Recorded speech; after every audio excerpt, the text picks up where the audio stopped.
Lucky ones. My dad didn't lose his job, and we weren't one of the millions that lost their homes or life savings. But as the years... I know a lot of yours. It was the worst day on Wall Street since the crash of 1987. This is the only world I've ever known. This could be the most serious recession in decades. A system on the brink of collapse. But I'm getting ahead of myself. A little bit of a history lesson, because during the Depression, the Glass-Steagall Act was introduced to split up banks and brokers. 10 years ago today, that act was repealed, a move that some now blame for the financial collapse. That was the moment when these failing companies came to my parents and my neighbors and begged them to become investors and save them. And we did. And that means life, as most Americans know it, is about to change, in some cases dramatically. Now, I was one of the lucky ones. My dad didn't lose his job, and we weren't one of the millions that lost their homes or life savings. But as the years passed, I watched as we all started to accept that this is just how things were now. That money would be tight, and that more of us would live paycheck to paycheck as we saved more for college and paid more for our trips to the doctor, and we just held on. I watched my dad become a diabetic and the cost of insulin skyrocket. I watched as my friends lost their jobs and their health insurance when the companies they had worked at for 20 years moved their jobs overseas. In that time, I graduated college, I paid off my student loans, I started my first company with $3,000 in my pocket, and 2 years later, I started another one. And I became a member of the first generation that will not do better than their parents. And this whole time, I watched as the companies that my family and my neighbors had invested in, they got back on their feet, and they did better than ever. And we were left behind. And the more I watched, the more I started to realize that these things can be different. That every dollar we invested then, it's now worth so much more than we realize. It's worth enough to cover the extra cost of college. It's worth enough to cover everyone's cancer treatment. It's worth more than enough to make sure that no new mom has to worry about paying for someone to watch their kids while they go to work. And it's enough to cover all of the predatory loans that have been stopping entire generations from buying a home. What I understand now is that we've already paid for all of these things. Most investors, they expect to get their money back after 5 years. And we've spent 12 watching and waiting and hoping. And now, it's time. It's time that we demand the return on our investment. I'm Adam Christensen, and I believe that one's economic value does not equal their human worth. I'm running for Congress. In this campaign, it's for the many, not just me.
I know a lot of you are scared.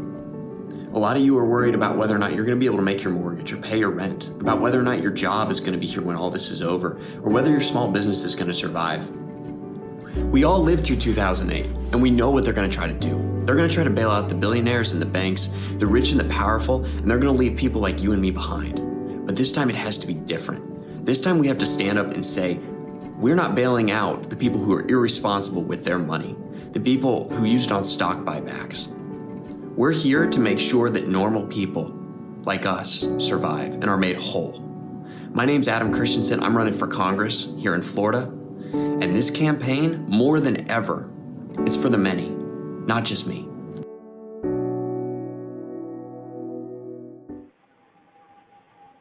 Hey everybody, it's great to see you all again. This is the second show that we have done, and you know it's been a crazy week, and we're going to get into that in a little bit. Cody is going to be here with me this week to discuss mail-in ballots and you know, trying to make sure that we don't have to go out during the middle of a pandemic and, you know, risk infecting everyone else, poll workers, and, you know, dying. So we're going to try to do everything we possibly can to make sure that that doesn't happen. He's written an article on that. We also have a special guest. I'm super excited about this one. His name is Jason Stanford. He is running for county commission here in Alachua. You know, he also was a fighter of Ebola. And so we're going to talk to him a little bit about that, about what the response was when he was working at the CDC versus what is going on right now. But first, and this is going to be fun for all of us, I got a special segment that I like to call, So You Want Us to Trust You, but then you go and stab us in the back. It's coming right up, right after this. I'ma socialize at a distance. I'm living my best life, minding my business. And my anti-socials for the win-win. Lockdown, I'ma staying in. Ramen noodles every night from my den. Hulu binge watching episodes of Ben 10. Yeah. And I got T-Raw for assistance. Bad boy, I'ma at the ball like a piston. In quarantine, I'm the quarterback. MVP, I'm scoring that. In the fool here. Shout out DoorDash. With the napkins. I need more of that. Hey, can't find the remote. Out of control. Out of my mind. Out of my hands. Out of my soul. Under the code. Got my locks blinded in gold. I'm in a house and I'm so damn bored. I'm in a house like Corey. Where you could find me like Dory. He keeping me on her story. Sunning them all like a Maury. My competition is boring. I'm bored in the house and I'm bored. Okay, I'm bored in the house and I'm in the house bored. Bored in the house and I'm in the house bored. Now, as we know, things are pretty bad. And you know what? It's been bad for a while. If you've got a job, it's not easy. And if you just lost your job, it's gotten a lot harder. But the thing is, you're not alone. 40% in the United States before this couldn't afford a $400 unexpected expense. And that just got way worse. And so there's a couple stories that really brought this home for me this week because they haven't been great for a long time. They weren't great before the coronavirus, and they're definitely not great now. So as the unemployment numbers started to come in, what we're seeing is a spike unlike any other time in our country's history. In fact, I'm going to play for you this clip that came out, and it kind of shocked me. In fact, I think that as you watch it, you're going to be shocked as well. What it does is it starts in the early 1940s, and it kind of works its way up from the Great Depression, which was pre-1940s, all the way to today. And as you'll see, numbers like we're seeing now, we've never seen before. Now, for people that you know, have lost their jobs, there's unemployment. And this is just, you know, in case things go wrong and you lose everything. And here in Florida, that's overseen by the unemployment office. And what we know is that number is incorrect. It's horribly, it's so much lower than what is the reality. And there's a couple reasons for that. But first, so many people filed for unemployment in Florida here in the last week that it crashed the website. And it led to this. Now, I'm going to read a brief passage from this article. It quotes senior Republican officials and advisors to the governor. So next parts are going to be quotes, including the profanity. Sorry, that's just what got written. Privately, Republicans admit that the $77.9 million system that is now failing Florida workers is doing exactly what Scott designed it to do: lower the state's reported number of jobless claims after the Great Recession. It's a shit sandwich, and it was designed that way by Scott, said one DeSantis advisor. It wasn't about saving money. It was about making it harder for people to get the benefits or keep the benefits so that the unemployment numbers were low, to give the governor something to brag about. Now, Republican Party of Florida Chairman Joe Gunters was more succinct. $77 million? Someone should go to jail for that. With hundreds of thousands of Floridians out of work, the state's overwhelmed system is making it nearly impossible for many people even to get in line for benefits. After a record number of claims were reported Thursday, DeSantis said that the state would resort to paper applications, build a mobile app to handle the flood of traffic, and deploy hundreds, even thousands of state workers to provide stopgap help. Congress last week delivered relief in the form of a $2 trillion stimulus package that directs cash to the unemployed. But to get that money into the pockets of Floridians, the state will have to have a duct tape on the rickety web-based employment system to deliver it, and it's a monumental task. The system has had problems from its very start in 2013, and one reason was state senators refused in 2015 to confirm Scott's pick to run the agency that manages unemployment benefits. What happens in a crisis is that everything clear. If something is done well, it may bend, but it won't break. But if something is broken, it snaps. And our unemployment system here in Florida is in the second category. It's an issue that's been around for years, and only now when it actually matters, it no longer works because we refuse to fund it. Which brings me to my second example of things that they say, of things and people that say they care about you, but in fact stabbed you in the back when you weren't looking. Andrew Cuomo. Now, you may have seen him on TV giving press conferences. Handsome man. Can't really say anything bad about him. Till now. In these TV conferences, you see him exuding confidence, playing tough with the president. For those who don't know, he's the big brother of Chris Cuomo, the CNN anchor, which has made for some very cringeworthy moments of TV over the past few years. And I would recommend going to watch Jon Stewart's segment on them. It's fantastic. Andrew, he's done a great job of mustering the resources and the power of his office. That recently he's been floated in betting circles by the DC elite as well as, I believe, Vegas as being a potential presidential contender if Joe Biden proves not to be capable of carrying his campaign to the finish line. But color me surprised this week when a new headline came out. It really just came floating across my desk. Yeah, you read that correctly. During a global pandemic, when one person not having health care means that all of us are at risk of not having health care, Governor Cuomo decided that this was the perfect time to push through his pet policies, like gutting health care for people who need it by saying, how will you pay for it? And refusing to tax those who could afford it. The easy answer, Andrew, is with lives. You'll pay with it with lives.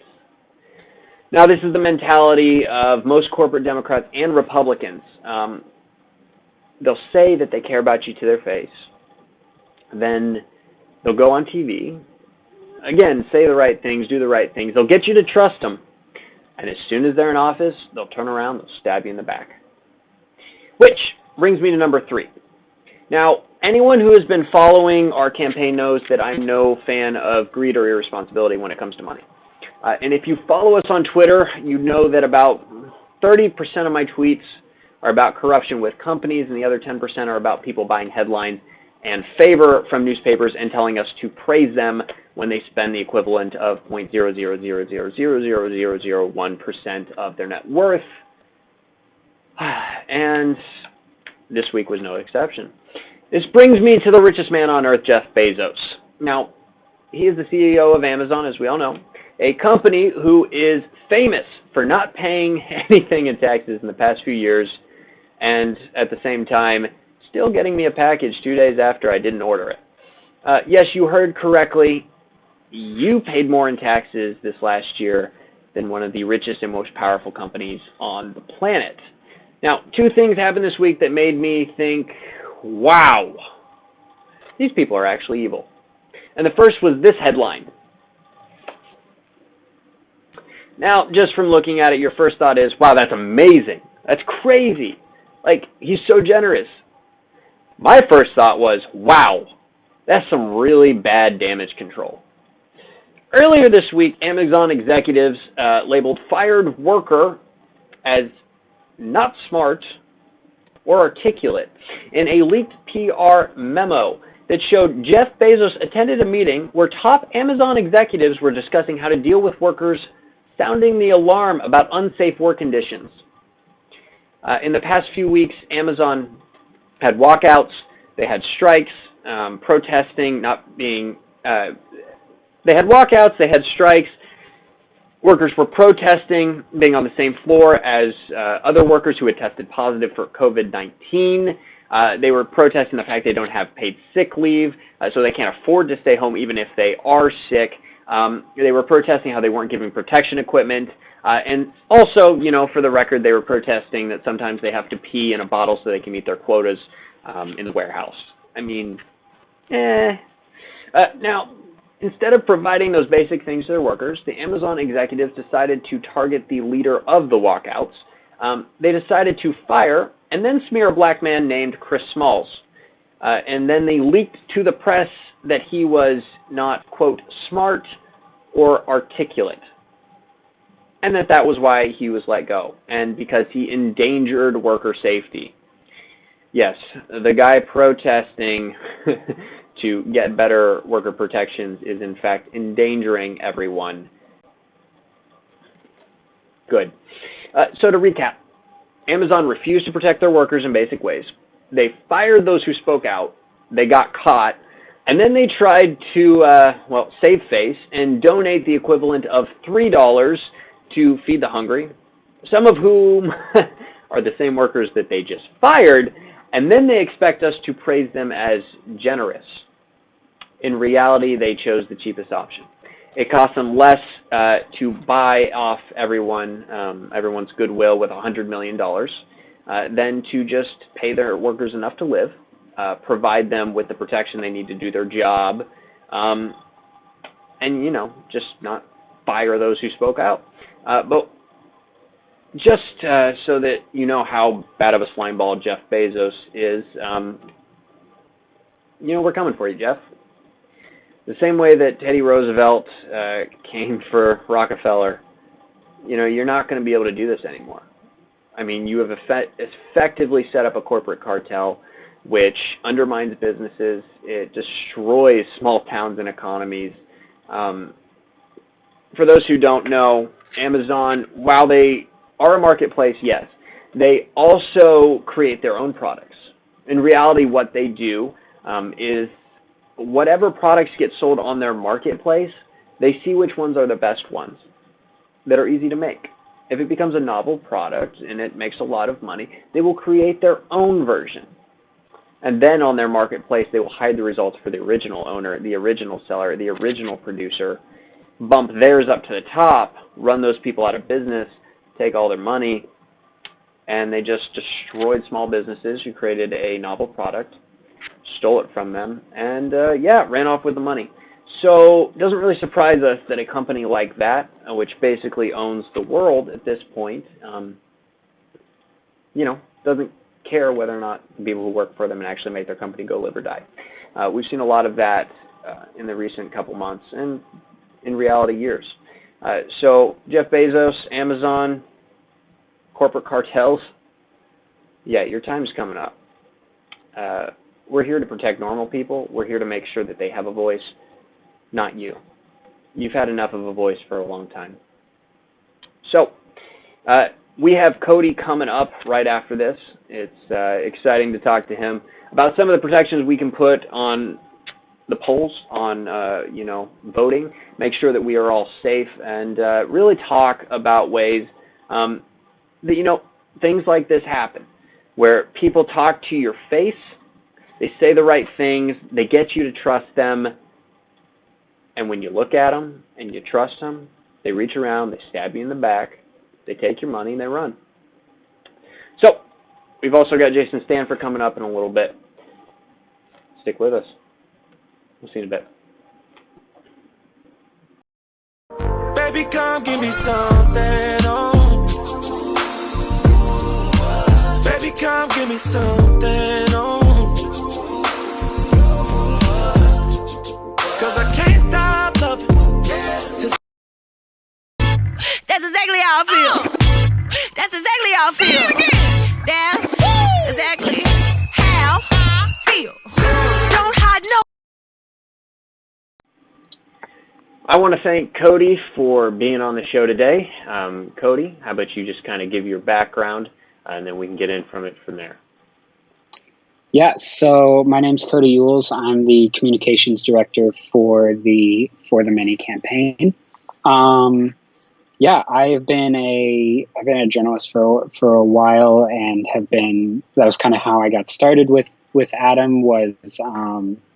I've been a writer for so long that whenever he announced he was running, I just asked I offered to help in any way I could. And the more we got talking, he goes, well, how about you become the speechwriter? Okay, great. I've never done speechwriting, but might as well give it a shot. And now here I am, communications director, doing all the fun stuff that we have to do and every day. Yeah, so I actually reached out to Cody around January. It was right after I had filed to actually run. It was one of those things where, you don't really know that you're going to do something until you decide to just jump in and do it. And I had read some of Cody's work and some of his writing previously, and I really enjoyed it. And I thought that he was very good at communicating messages. And I also knew his brother. His brother and I went to high school together. I don't think that Cody and I ever had the pleasure of actually, being in the same school together, but that was back in Indiana a long time ago. And I reached out to Cody. I know that he was living in Nashville, and I knew that he was doing journalism as well as photography and other things. And I knew that he was very strong at communicating messages, and I knew that a lot of the same messages that I have been feeling, I've been experiencing, some of those same life things that I had been experiencing, he had as well. And so, with this, as we're going through this campaign, we really are trying to tell personal stories about how the different things that we're advocating for, they affect our daily lives and why they matter. And so I know that for me, one of the reasons that I really am passionate about whether or not everyone can have health care is because having had to pay for health insurance for employees is expensive, and it's killing small businesses. And I know that, the largest amount of people that don't have health care in the United States are actually 26-year-olds because they get kicked off their parents' insurance at the age of 26. And so I'll let Cody talk a little bit about his life experience. And, one of the things that really got him interested in being able to advocate for what we're advocating for and why we're running on these platforms. Yeah, so I've had a long history of medical stuff. My family has been going through all just medical problems basically my entire life. I was born prematurely by 3 months, so my family was constantly in the hospital for stuff. But like right now, it's something I'm dealing with right this second. My wife is in the hospital for something. It's a personal thing. I'm not going to announce to the world what she's going through, but she doesn't have the virus, which is good. But congratulations for what it is, but we're not allowed to say.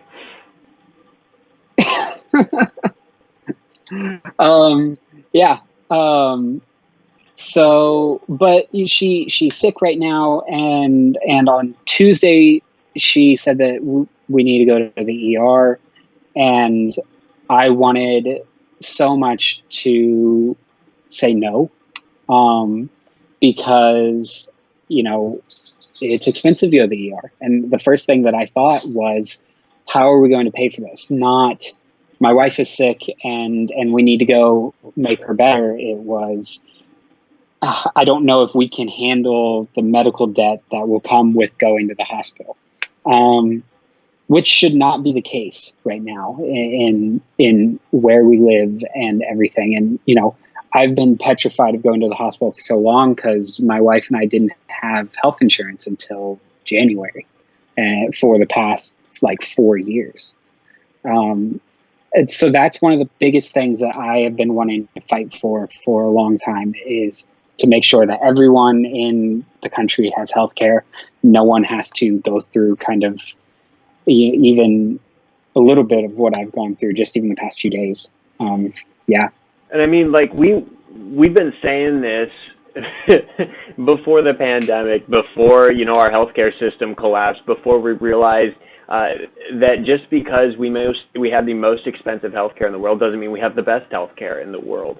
And right now you have millions of people, especially during a pandemic. Like, we were seeing this before. We were seeing where people couldn't afford it, where small businesses couldn't afford to be able to provide health insurance, where it was killing startups, and where it was, you know, literally killing people who just couldn't afford it. You know, we have decent health care for those who can afford it, but based on how much wealth you have, there is a 10-year discrepancy on whether or not you have health care and whether or not you can survive an extra 10 years.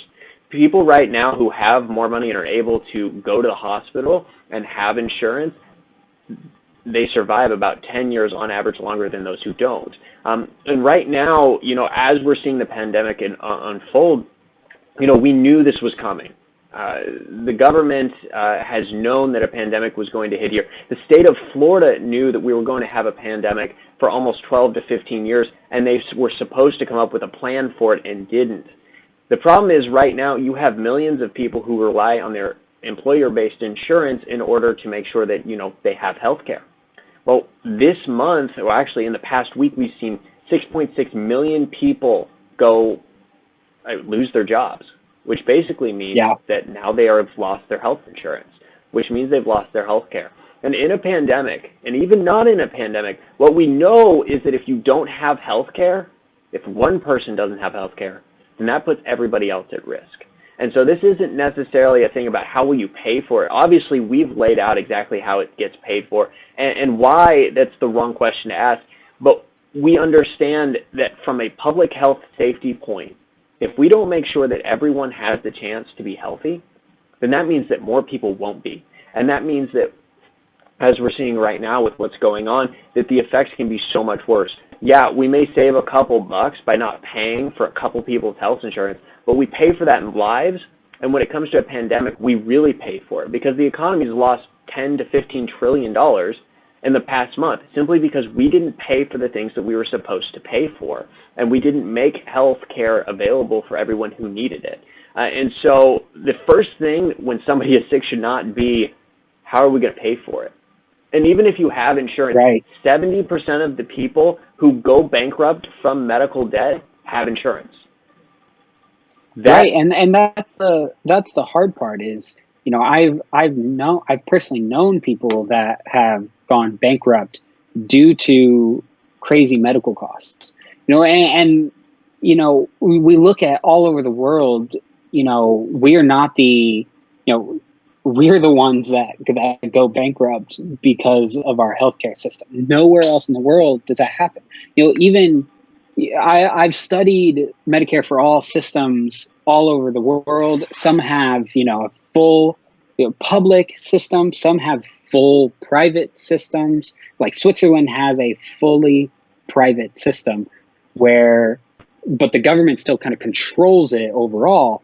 I'm not saying that that's the option that we go towards. I'm not saying that fully public is what we go towards. I'm just saying. But that's what other countries do right now, is that they make sure that everything is provided for. For instance, Spain with this pandemic, they just decided to nationalize their entire healthcare system. Why? Because it allows their response to be able to scale up.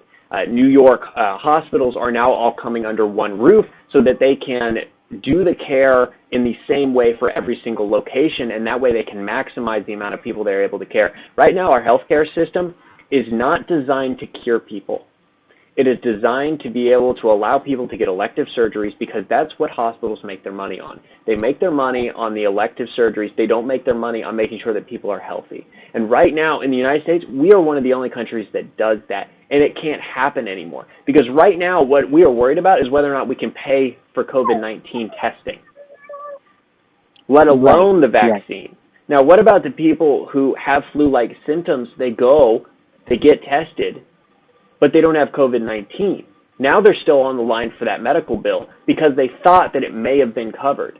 Now, what's crazy about this is Democrats are going to fall behind if they don't get into this. At this moment, asking how will you pay for it is the worst possible response in a crisis. Right now, you even have somebody like the President Donald Trump who has even floated the idea of the government paying for all health care related to the pandemic at Medicare costs and reimbursing the hospitals at Medicare costs. We have a name for that. It's called Medicare for Everybody or Medicare for All. And right now, Republicans are floating it. Why? Because they realize that if they don't, they're going to lose power, which means that if Democrats don't start taking the reins and actually saying, you know what, not only do we have to do this, it makes sense. It allows us to scale up. And as Dr. Fauci has said multiple times, our system is not designed to combat the coronavirus. It is not designed to combat a pandemic. It is really just not designed to help sick people. And that is, I think, what we really have to focus on, because when you have over 10 million people who have lost their job in the past 2 weeks, and that number is going to get higher. Right now they're estimating 20 to 30% unemployment, which is higher than the Great Depression.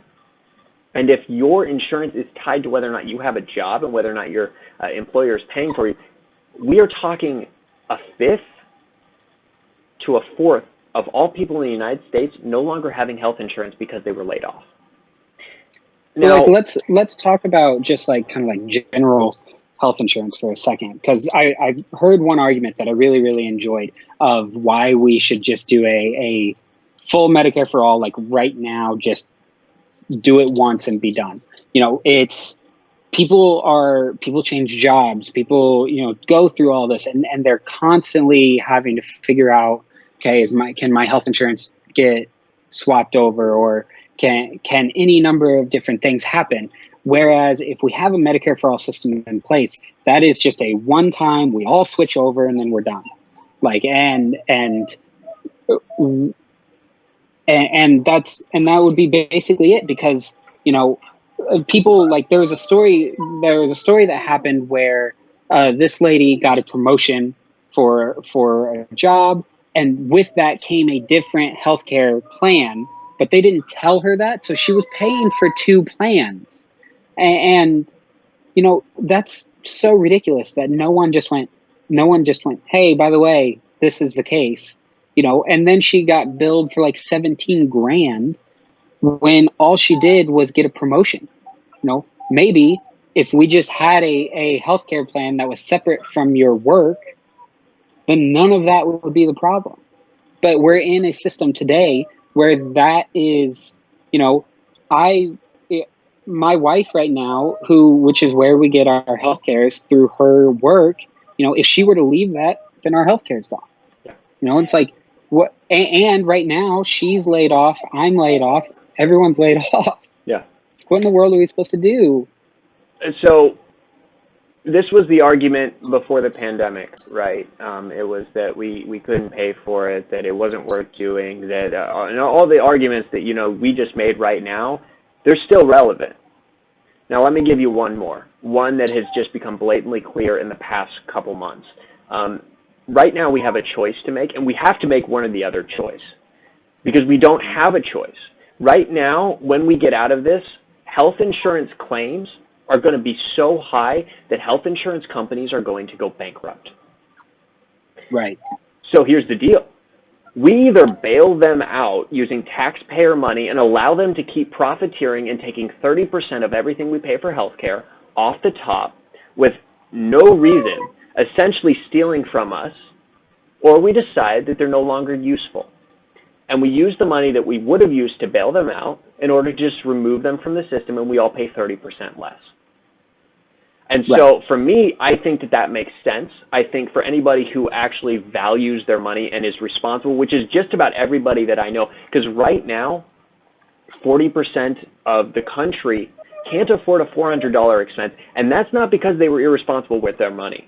And that's not because they don't work hard. It's simply because their job does not pay enough for them to be able to cover the basics and still have money left over. And right now, with a fourth to a fifth of the entire United States being laid off, we are seeing a crunch in the next week to the next month and a half of people who already couldn't afford $400 expense extra that they didn't know about, who are now no longer having a job and now have to pay rent. I know that I'm struggling with that. I know that Cody is struggling with that. Honestly, almost everybody that I know, for me personally, because my businesses are in the incubator at the University of Florida. University of Florida is on emergency lockdown, which means nobody except for emergency personnel is even allowed in the building, which means we had to shut down both businesses until the foreseeable future, until this thing is over. And I know that there are countless other small businesses here in Gainesville, especially food businesses. It's the same deal. Non-essential businesses, same deal. Right now, people need to be able to pay for the basics, and they can't. They could barely pay before this. Now, right, they have no other choice. And I know that you're struggling with that, and I know that I am, and I know that my employees are as well, because we're trying to make sure that we're covering payroll for them so that they can survive right now, and we can survive. And I know it's going to be, it's hard now, and it's going to be harder in the next couple months. Well, it's like it's going to get harder just the longer that this kind of goes. Because the longer it goes, none of us are going to have a stream of income or nothing like that. So this is going to be hard for everybody. It's going to be hard for, I've heard in the media multiple times, coronavirus doesn't have an agenda. Like, it's going to be hard for Republicans, it's going to be hard for Democrats, it's going to be hard for corporations, it's going to be hard for, it's going to be hard. It's what we do later. Yeah. And it's not going to be as hard for corporations because they have a lot of money still, and they're just got bailed out. So the question, I think, really comes, how do we approach this and how do we come out from it? Right now, Washington and all of our Congress people, they have decided we're going to take a top-down approach where we give money to the big guys so that they can function, maybe, instead of starting with the workers.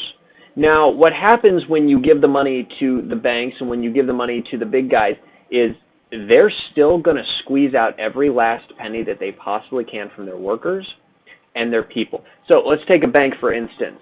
You bail out a bank, but you don't bail out the people that actually are supposed to pay their mortgage or pay their rent. What happens? The bank survives, and it still tries to extract every ounce of rent and mortgage payment from the people who were supposed to pay in the first place, who no longer have that money. Whereas if you had started from the ground up, the bottom up, we're talking about a systematic collapse if this doesn't happen. What happens is if people can no longer pay their mortgage or pay their rent, we have 2008 all over again. We have a seismic failure. I think we're already fairly close to a 2008 problem because obviously, we're seeing numbers that are worse than the Great Depression. 2008 little compared to probably what's going to happen. And we're also, this is the whole top down kind of mentality has been, that's whole what Reaganomics, trickle down economics was, give to the top 1% and hope that they will, give to workers and us and everything. And that's just not what happens. It's just not looking at everything. All that does is Cody,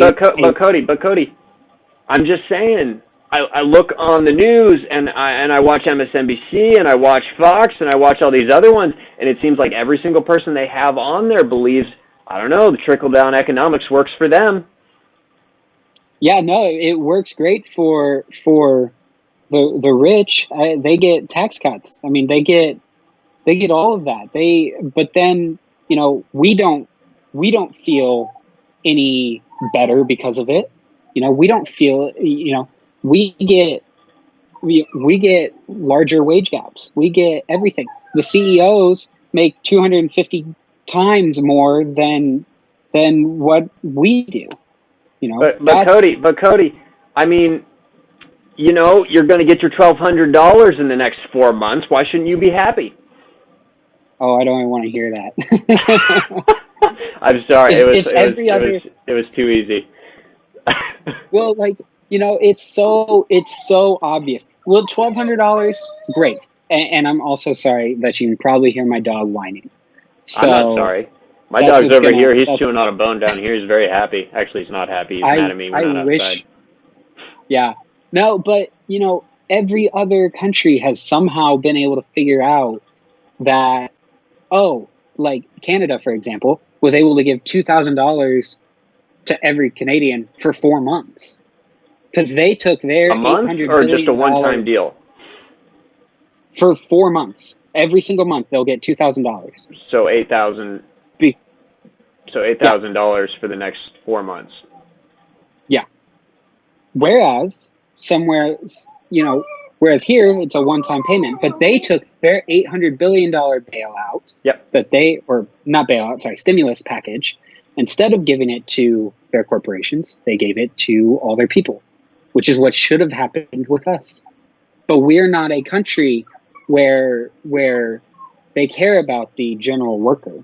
They care about making sure that the corporations are taken care of. And that's where, the difference is between the United States and everywhere else. Now, I touched on this in my first segment, with Jeff Bezos and Amazon. But I think that, what you just said is exactly right. And it's exactly one of the things that I've been seeing, for a long time, where we have, I'm going to call them cartels, because that's what they are. They fix prices, they drive out competition, they kill capitalism. They are essentially cartels. You have people like Amazon where they don't pay their workers enough to survive. They have quotas that are unreachable to the point where people have to pee in a bottle just to be able to make their quota. And then they also don't provide them, with protective equipment during a pandemic. They don't provide them for sick leave if they are sick to be able to leave. Jeff Bezos put out a GoFundMe page for his workers for the ones that were sick instead of just providing paid sick leave. Then they decided that they were going to fire people who decided to walk out, and leaked memos showed that they tried to smear a black man as inarticulate and not smart. And then right after that, as damage control, they gave Jeff Bezos gave $100 million for those that are hungry. And my first response obviously was, well, it's good that he's finally paying his workers. And then basically at this point, if people like that, if companies like that who don't pay anything in taxes, in fact, you and I paid more in taxes last year than Amazon did. And we yet paid they're more able, for our Amazon Prime accounts than what Amazon did. Yeah, that's at least that money went to somebody, Jeff Bezos.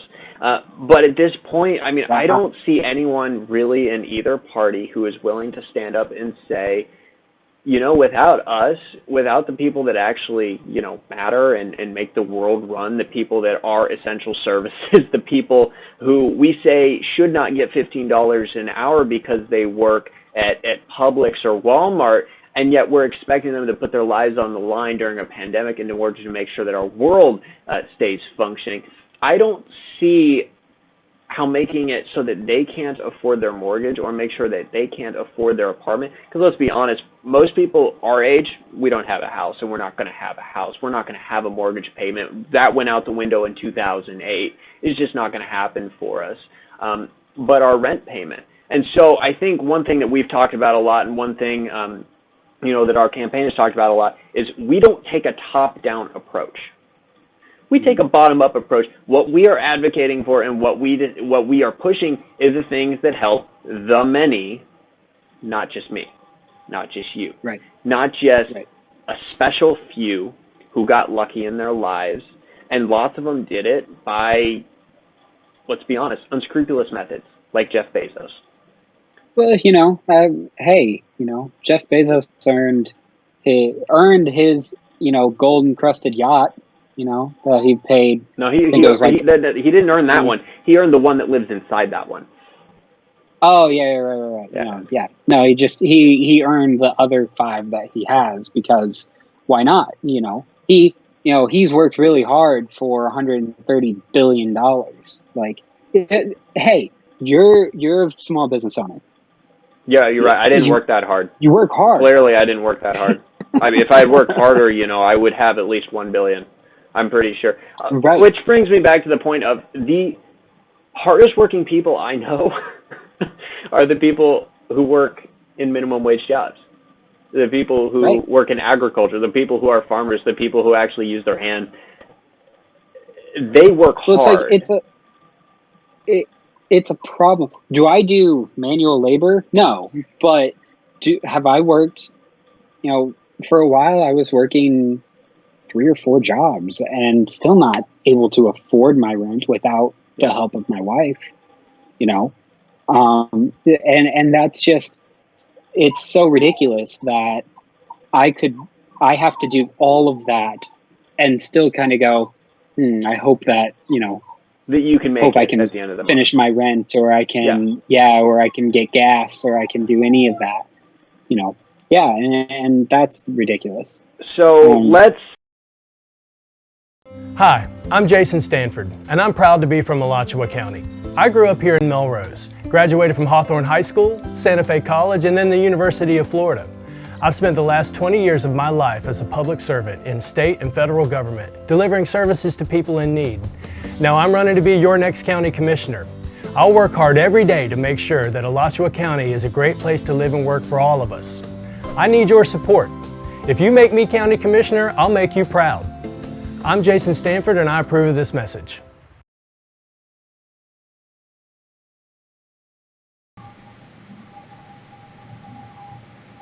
All right, so we have Jason Stanford here.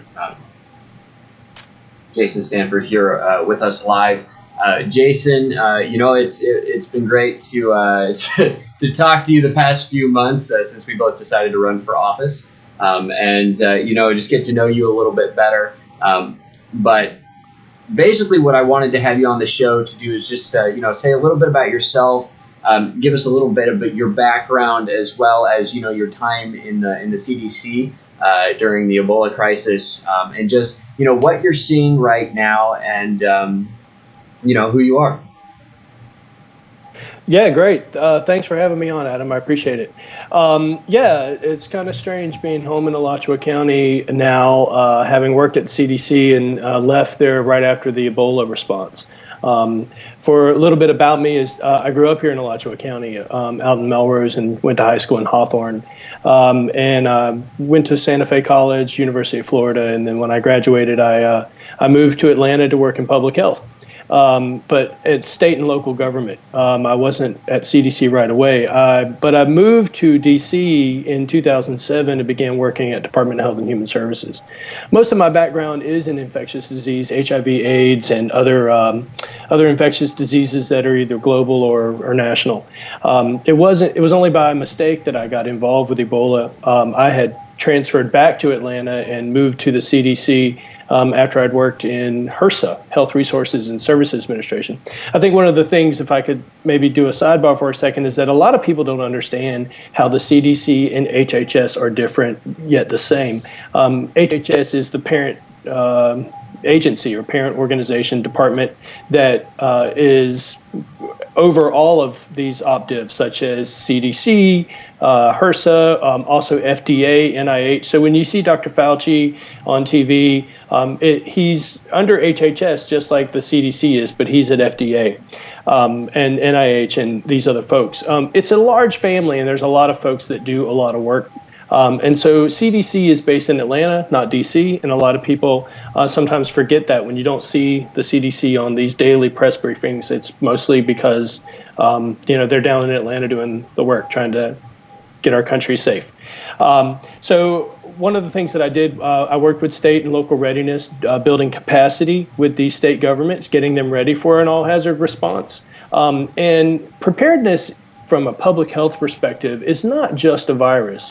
What the CDC works on, a lot of people may not know, is that there's a public health emergency preparedness program that works with not just virus outbreaks, but maybe an all-hazard response to maybe terrorism or some other kind of chemical attack. And so when you hear keywords like the Strategic National Stockpile, it's important to know that that stockpile is designed to respond to just about anything, but not everything. And it's only a stop or to try to take care of what's worst. There are a lot of things going on in the world, and the CDC is having to monitor all of them. This just happened to pop up rather quickly, and it's new. And so just like Ebola, we knew about Ebola, but Ebola popped up really quickly.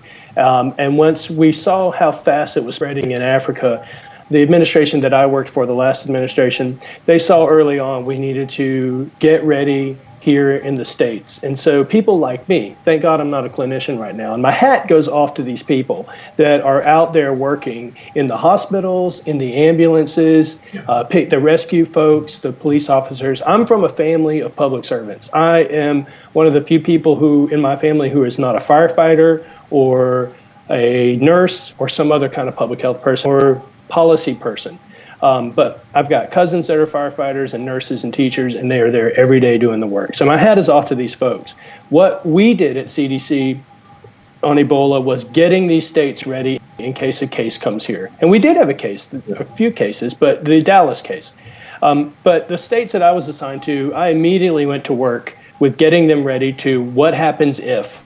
How are we prepared? What are we going to do from a public health perspective? How many people are going to get this, and how do we stop more people from getting it? We set up quarantine stations in airports for people coming from Africa in Washington, D.C., and Atlanta and other places. So a lot of the things that you see today, albeit they are happening, in my personal opinion, a little late, they are happening, and we did some of the same things.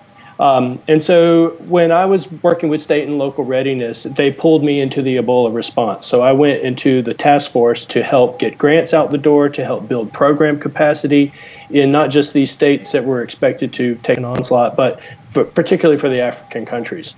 I never had to go to Africa. I'm really grateful for that. I got to stay in Atlanta, but it was difficult. It was difficult to build a healthcare system in a place that had none, which is one of the things that is so disheartening about what's going on here. Is I heard you with the gentleman earlier, is that we're supposed to have the best healthcare system in the world, and yet this has happened to us. And it's hard for someone who used to work at CDC to know that we tried mightily to get folks in DC to listen to us, that we need to prepare for this. We need to practice for this. Every state needs to know this. It's not just Florida getting hurricanes. It's not just New York getting terrorism. It is anything and everything.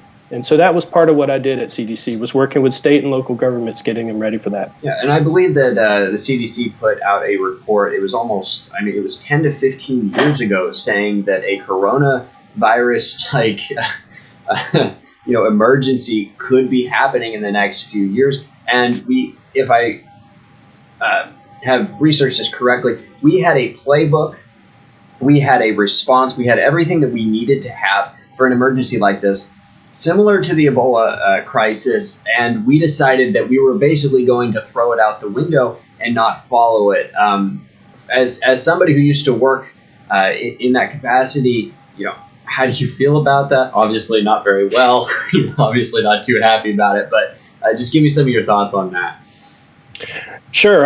Well, I'll try to be a leader and not to have any personal jabs towards anyone, but I will say it's difficult to be stuck at home and to watch the news and to hear some people that I used to work with or work for go on TV and have to sit there quietly while some misinformation is sometimes being said. We did prepare for this. We warned folks about this in DC. We tried to get leaders, elected officials to listen and to fund this type of program. We learned a lot of lessons from Ebola. We learned a lot of lessons about our country and what it could handle here in the States, but also just globally. And so there was a lot of lessons learned and a lot of after action taken. And there was plenty of information that was sent to say this is not a matter of if, it's a matter of when, and we know it's going to happen again. And by and large, we were right. Right away, right after Ebola, other things started popping up. Zika popped up, and we sort of warned for that. Yet we didn't know at the time that Zika is transmitted in many ways, including sexually. And we didn't know that. And so we have to prepare to build up for these new viruses that are coming. Coronavirus 19 is novel. It's new, Adam. So there's no treatment, there's no cure, there's no vaccine yet because it's new. But we knew this was coming. Maybe not this particular one, but we knew something like this was going to happen. We saw it with swine flu, H1N1. We saw it with all of these types of similar viruses. So we've known this was going to happen. And I would be remiss if I didn't say that there is an element of this that ties back to climate change. We are going to see more of these types of viruses pop up all over the world because of migration, human migration, and land shifts, and just temperature change. You're going to see more viruses like this come. Yeah. And we have said that mightily. Yeah, and I mean, so you just touched on something that I really want to get into as well. Obviously, you grew up, I believe you grew up in Melrose. You grew up kind of in the rural part of Florida. A lot of these areas, especially in the district here, the average income is extremely low. It's very difficult to find work. It's very difficult to own a small business. It's difficult to survive anyway without a pandemic, without your main stream of income basically going away overnight.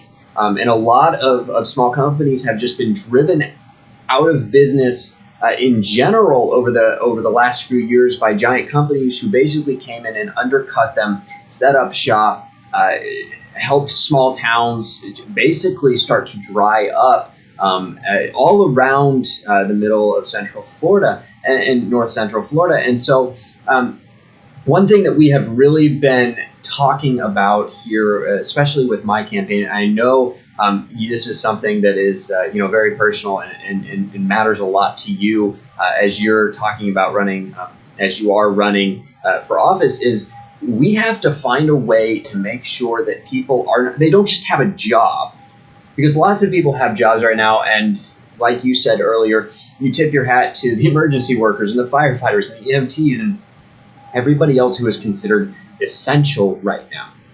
But when you look at some of those jobs, a lot of them, like an EMT, barely makes enough to survive. And at this point, a lot of them don't. And some of them, being an EMT is their second or third job, just so they can make enough money so that their family can, have enough food at the end of the day. And so what you just talked about, when we're talking about climate change, obviously we don't have a choice. We have to deal with it. Otherwise, we're not going to have a coastline. That's not true. The coastline is going to be Hawthorne. The coastline is going to be Palatka. Right. Exactly. The question is, are we going to come out of this pandemic in a way that just reinforces how we have screwed up our economy, how we have screwed up our priorities for the past 30 years, or are we going to change things? Because what I think about when I look at what is going on, I see three different periods in United States history. I see the basically 1901 with Teddy Roosevelt and the Rockefeller. I see the Spanish flu, and I also see the Great Depression, all happening within the period of a few months. I mean, this is not something that happened over a span of 20, 30 years like it did at the beginning of the last century. It's happening now.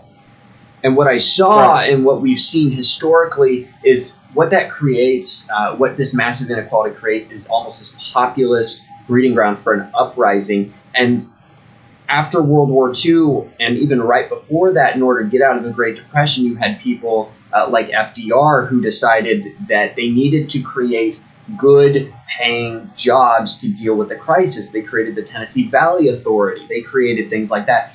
We're obviously going to have to ramp up now in our response to the coronavirus. It showed us very clearly that if we don't make things here in the United States that we need, like PPE, like ventilators, when it comes to a crisis, we're unprepared. We can't get them, and we don't have them. And so as a matter of national security, having those things and having those jobs here is incredibly important. And the question I kind of have for you is, going forward, dealing with climate change, going forward, dealing with the fact that we have to come out of this and survive, what do you see as, I mean, some people are labeling it a Green New Deal, other things like that. What kind of things are you seeing that, Alachua, Hawthorne, Melrose, all of these places here in North Central Florida, what do you kind of see as the path forward for all of us? What is the vision? Because that is really what I and everyone else wants to know is, what is your vision? You want us to vote for you. You want us to support you. I want people to be able to support my campaign. What is it that you see as the vision for how you're going to lead? And the reason I ask this is I see a lot of people that when they run for office, and they may not be politicians, or they are, but what they say is, well, just look at my past record. And my question is, your past record, it may be good, it may be bad, but what are you planning to do going forward? What are the ideas to go forward? And so if you could just touch on that a little bit, I'd love to hear some of them. Yeah, thanks. Yeah, sure. Well, I think that, what's going on in the world right now is a really good example of why I'm running for office. We are going through a culture change, and it's not a social culture change. We're going through technology changes. We're going through climate change. We are growing as a planet. But we're also growing as a country. And the divide between the haves and the have-nots is very prevalent. Listen, man, I'm a high school teacher out at Hawthorne where I grew up. I'm back home. I left the federal government and I moved home to spend time with my family. I became a teacher 2 years ago at the encouragement of other people that are good teachers and that have done this before and encouraged me to get involved. That was one of the main reasons that I decided to run for office, was I saw the haves and the have-nots. And it's prevalent. It's hard to get. We're in a crisis right now, and we have to teach kids. I'm a teacher, and I have to teach them in a way that is online and is a way that we have never done before. The kids are not used to. But what about the kids that don't have computers? What about the kids that don't? Internet is spotty in Hawthorne. That is a problem. And that is not a problem for just one little small town in Hawthorne, and how somebody like me running for county commission can change that. What we need to do is to have a culture shift. We need to be preparing young people for jobs of the future that will address the problems of the future. And I believe we can do that in Alachua County. I believe we have all the ingredients right here in this county to set an example and flex our muscle. For example, we have good institutions right here in this country. In this county, we have a University of Florida and the #1 college in the country, #1 state college, Santa Fe. But we can educate the masses in our county by preparing them for vocational jobs, such as solar jobs and such as coastal jobs. We're going to have to rebuild coastlines. We're going to have to study coastlines. We're going to have to generate new types of energy. Those jobs are not 4- and 6-year university education jobs. We can be educating our local people for jobs of the future that address climate change. And I believe that providing that opportunity for young people to be prepared to solve the problems that we created for them, if we can create that here in Alachua County, if we can draw companies in that are addressing climate change, we can do it right here in the Sunshine State. If we're not focusing on solar, then we need to be focusing on cleaning our water. And then we need to let young people have the opportunity to be taught that so that they can continue their upward trajectory. They need to be able to go into jobs that are real and there for them. And they need to be able to afford to get that education. I believe that starts locally, not at a national level. I believe that if we brought the companies here, if somebody that's running for Congress, that it gets elected in our district, I want my congressperson to bring a company here to our county so that I can educate these kids, get them ready to go into this force, this new opportunity zone, and let them build the projects and the products that are going to fix our planet. I mean, let's do that. And 100%, and I agree with you. And I think one of the things, but that builds a. I'm sorry. I think one of the things that I want to point out, and you touched on this, is it doesn't matter who you are, where you came from, what you look like. None of that matters. It's cutting across all social barriers. Like you said, this is not a social revolution anymore. What it is basically, are we going to be able to survive? Are people, it doesn't matter what they look like, are they going to be able to survive? And what I think we've seen, especially in the past month, especially with this pandemic, is there is no such thing as an unskilled job. It doesn't matter what you do. If you work 8 hours a day, you need to be able to make enough money to survive, to be able to own a home, to be able to start a family, to be able to have a little bit of money left over. And it doesn't matter what you do. If you work 8 hours a day, you should be able to make enough to do that. And right now, especially here in North Central Florida, that isn't happening. And I think a lot of the reason is we've placed our trust too much in companies that have become monopolies, as opposed to allowing the opportunity and actually creating an economic opportunity for people here in Melrose, in Hawthorne, in Gainesville, and Palatka to create their own businesses and to be able to take money and be able to do the things that you're talking about. Because let's be honest here, hurricanes, they're going to get worse. Now, what does that mean? That means that people are going to be fleeing up and down the coast multiple times a year in order to get away from the hurricanes. And what does that mean for North Central Florida? That means opportunity.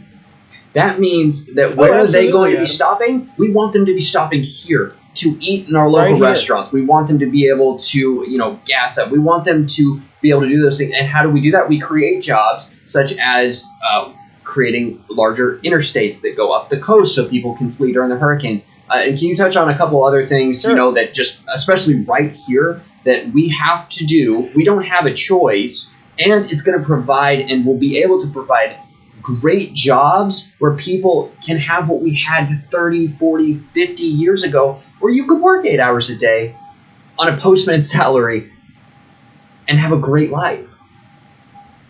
Yeah, absolutely. And, one of the things that I think is important that you talked about, like, for example, when one of the last hurricanes, there are so many now, but that came right up Florida last year, the mayor in Hawthorne did a good job of getting his town ready, and our kids were ready. Now, I live here in Gainesville, but I followed closely just because, those are my students. I want to make sure they're taken care of. Yeah. But I noticed that he was also putting out a call to people from South Florida, anybody that was in his social media sphere, and just to put it out there, listen, if you're fleeing the storm and you're headed north and I-75 is packed, come up 301. It goes right through Hawthorne. We're a great little town. Stop and get gas. Get yourself a sandwich at one of the restaurants before you head up. It's not as bad as going through I-75.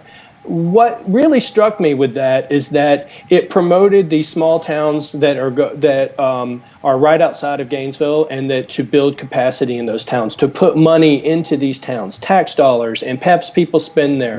Our infrastructure is broken. The most of our country knows that our infrastructure is old and falling apart. You do need new roads. You do need these roads to be fixed and to make them safer.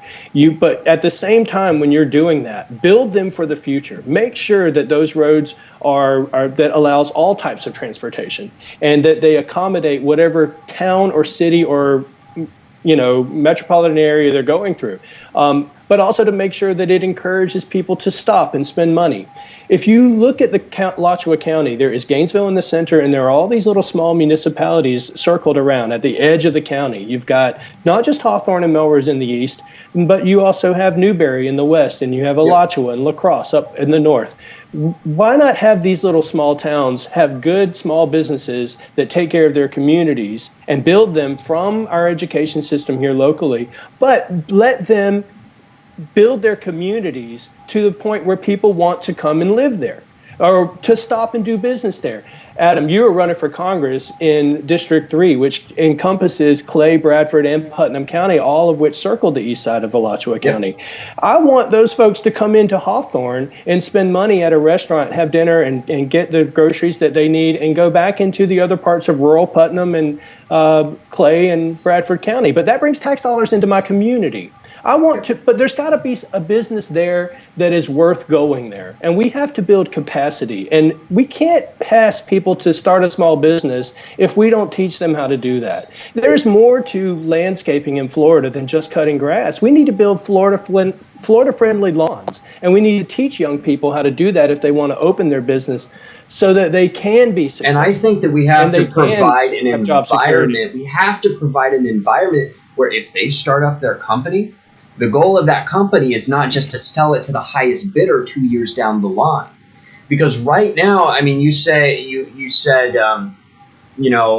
basically said that we want to bring certain companies in. I agree with that. But at the same time, the one thing we cannot have happen anymore is that we bring in a giant company and undercuts all of our small businesses, and it drives them out of business, or they just get bought up and sold. I talked a little bit earlier about Amazon. Right now, what we have done for the past 30 years is we have had great little towns and great businesses, family-owned community businesses, basically capitalism working correctly, where the free market actually works. And instead, we invite giant companies that basically undercut those prices and then replace them with $22,000 to $24,000 a year jobs, and then we wonder why we can't survive anymore.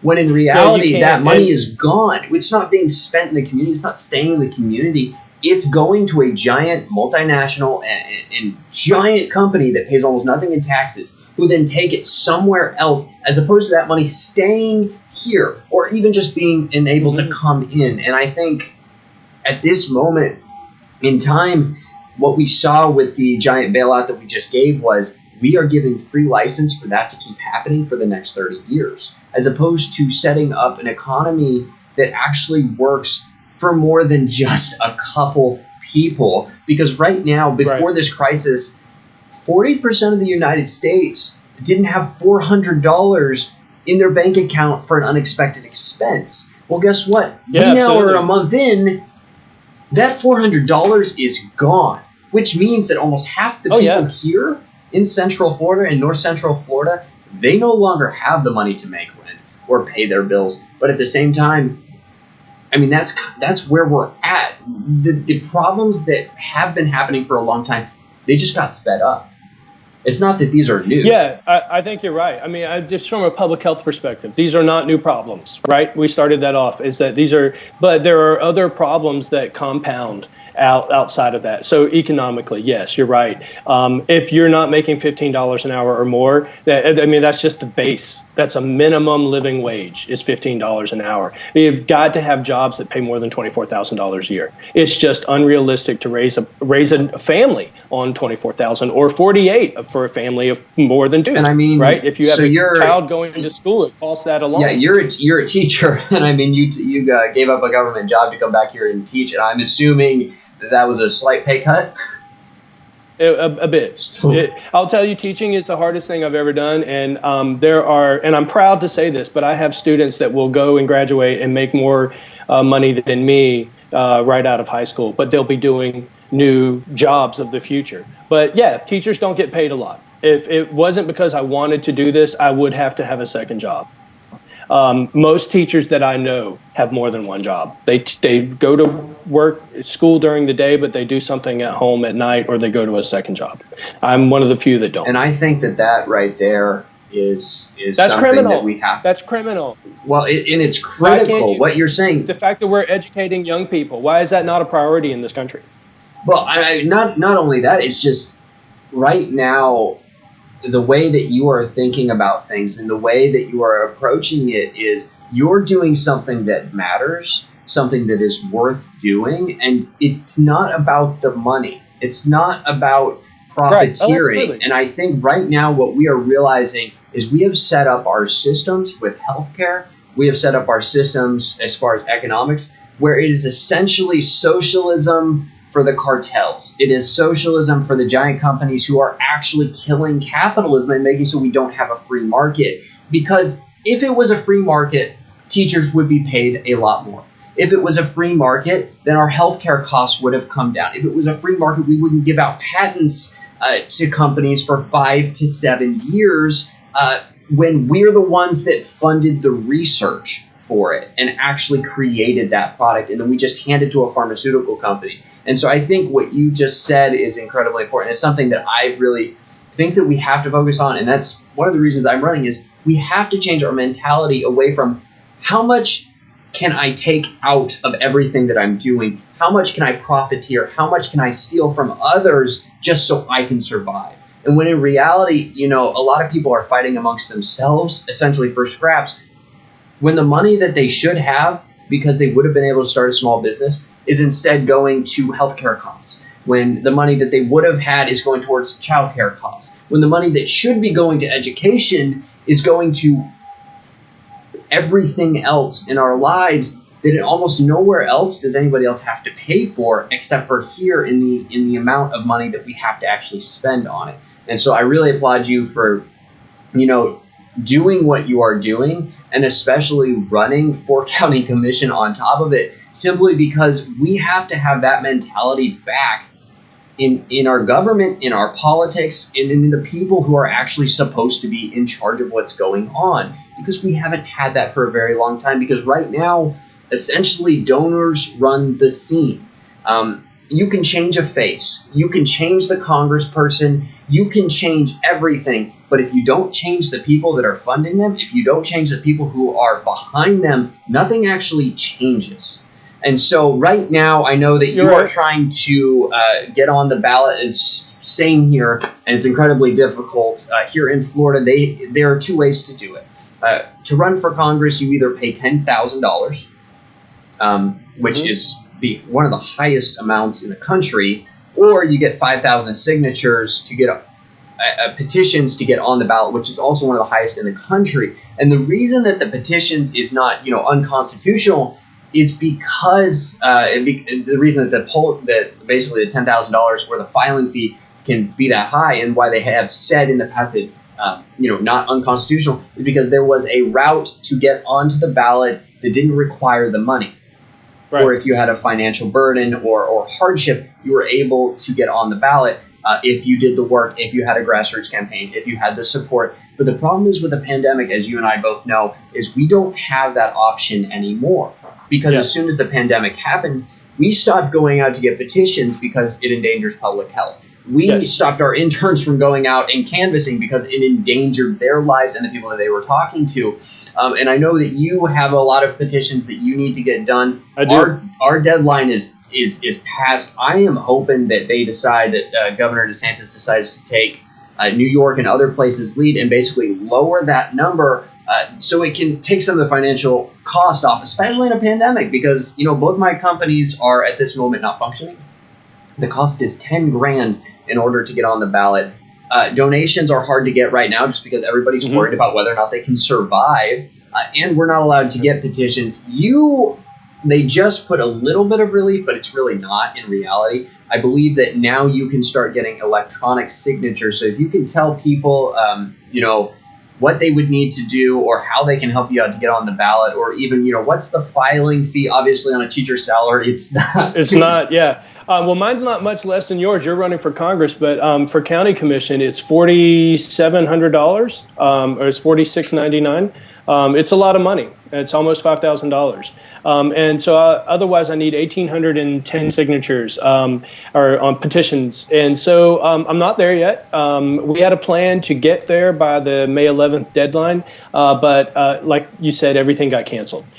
So if folks want to help me get on the ballot, you're not voting for me. You're just you're just signing to get me on the ballot. I would love to get your signature on a petition. I'm going to upload a petition on my Facebook page, Jason Stanford for Alachua County Commission, and you can download it there. You sign it. If you want to scan it, you can send it back to me, and so you can save yourself postage, or you can mail it back to me. My address will be posted on Facebook, but it's you get them. The state is going to allow electronic signatures, so you can either sign it in paper and scan it and email it back, or if you were to be able to put the petition online, if you match your signature that's on your voter registration, then great.